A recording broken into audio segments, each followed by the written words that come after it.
Hello everyone and welcome to Lesson 6, Introduction to Child Development.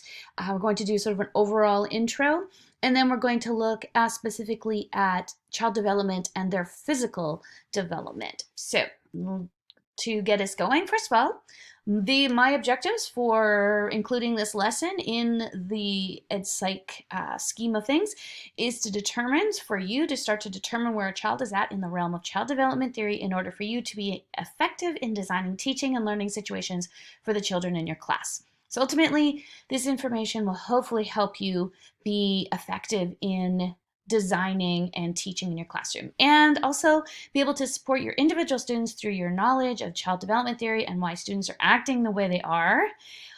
Of course, always on the journey to becoming the most amazing and inspiring teacher that you can be. That's why this particular lesson is included, so that you know where kids are at and why they're doing the things that they are doing. Okay, so this is sort of the introduction to child development, and I think it's interesting to know kind of how did we get this information around child development. So basically, I've included a few things about how do researchers find out how children develop.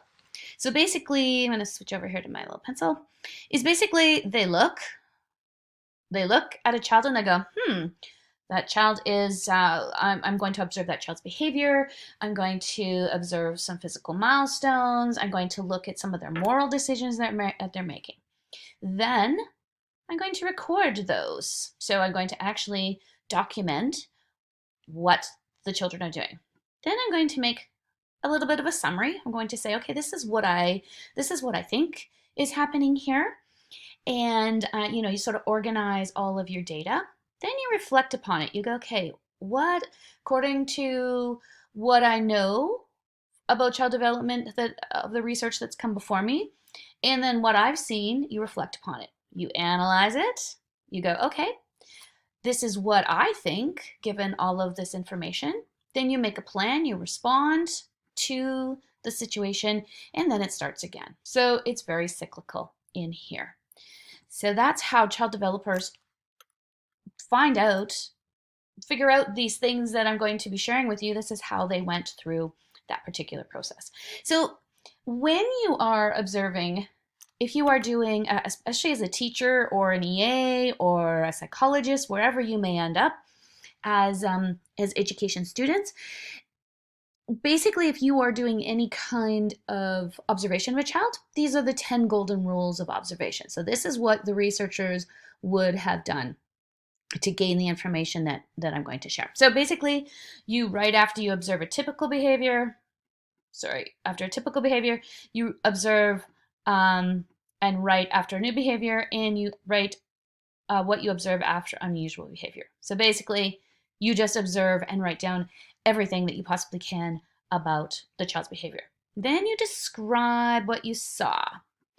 Only include what you saw, heard, or otherwise experienced through your senses. Avoid generalization. So if you read an article that says, yes, this child always did this when I observed, woot, woot, woot, woot, you should have warning sounds going off in your head, because then the researcher has already decided that the child is in a particular zone, and always, usually, never are those words that we don't want to hear when we're recording.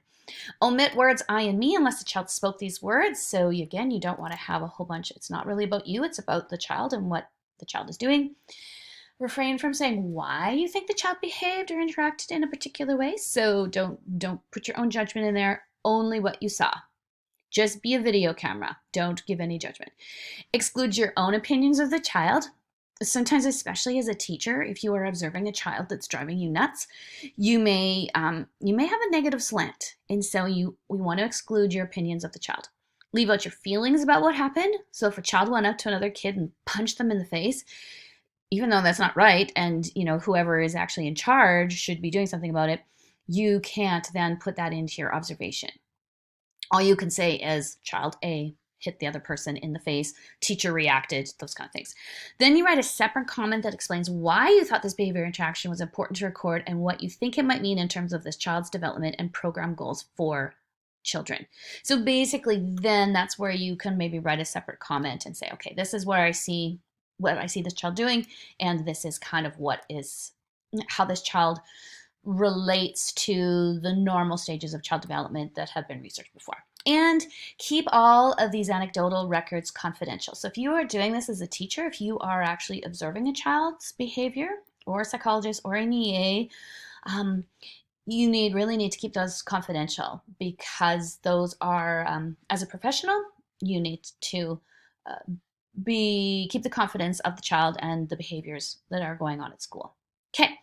So again, researchers, when they are doing child development, they avoid vague descriptive language. So pass, said Mateo. It's kind of like back to grade 4 language arts. Said isn't a lame word, so be more descriptive. Demanded, Mateo gives a different, when you go back to look at the data, it gives you a really different idea of what Mateo was actually doing. Okay, and after Karen and Roy got out of the way, Mateo moved his riding toy forward on the floor versus Mateo inched along the floor. So again, if you are ever doing this, you want to use really descriptive language in here. Okay, subjective versus objective writing. We looked a little bit at this when we looked at research. Again, you want to be objective and not subjective. So let's look at an example. Mateo was riding around on his toy and wanted to go into the main room. Mateo rudely shouted, "Pass" at Karen. They quickly moved on to and he rode past them without saying thank you. Okay, so there's some judgment going on here. So rudely, you don't know if he was actually being rude or if he was just demanding or asking. And without saying thank you is definitely a judgment. Like, you think that he should have said thank you as you rode by, but he didn't. But that's very subjective. Versus Mateo rode up to a small group of people. Pass, he demanded. So he demanded it. And then once they had moved, rode past them into the main classroom here, without any sort of subjective idea about that he should have said thank you. Again, just as academics, as researchers, as professional teachers, you have to be aware that if you see really subjective writing in some research about child development, you need to be wary of that particular research.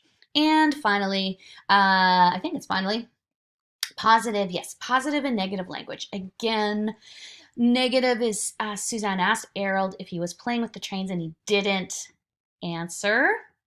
So then when you go back to do any kind of research with this, you don't know what did he do. So again, you want to be positive. You want to put down what the child actually did. So Harold silently snuggled into Suzanne's arms, laying his left cheek against her shoulder. That gives you a lot more data to go on when you're going back to look at what the child is actually doing, versus negative, he didn't answer. You don't have a clue sort of what he did. What you want to do is keep it in positive tense. Okay, I'm going to stop it there because you may want to come back to this particular section of this little intro into child development. And again, as you're reading child development articles, media articles, newspaper articles, academic articles, keep this in mind, that this is how the researchers got their data.